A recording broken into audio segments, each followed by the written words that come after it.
জামাত ইসলাম কিন্তু জামাতে অর্থমন্ত্রী ডজনে ডজন আছে, কিন্তু তোমাদের মতো চোর নাই। তাদের কোনো প্রিপারেশন নাই। মানে আমার কাছে কোনো সমস্যা, ওরা তো রাষ্ট্র চালাইতে পারবে না। কিন্তু আপনার কাছে কি মনে হয় যে বলা হচ্ছে অর্থমন্ত্রী কে হবে?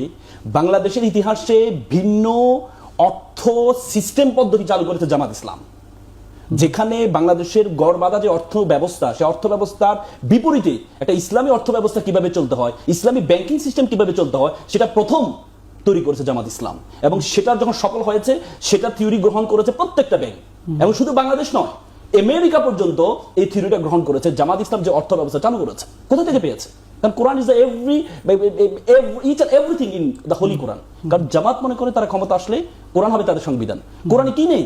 একটা জুতাই সেলাই থেকে রাষ্ট্র পরিচালনা পর্যন্ত ইচ এন্ড এভরিথিং মেনশনিং কোরআন, এভরিথিং। অথচ আমরা বলি যে অর্থ ব্যবস্থা কিভাবে চালাবে, অর্থ ব্যবস্থা কিভাবে চালাবে, রাজনীতি ব্যবস্থা কিভাবে চালাবে, আমাদের মাথার মধ্যে ঢুকিয়ে দেওয়া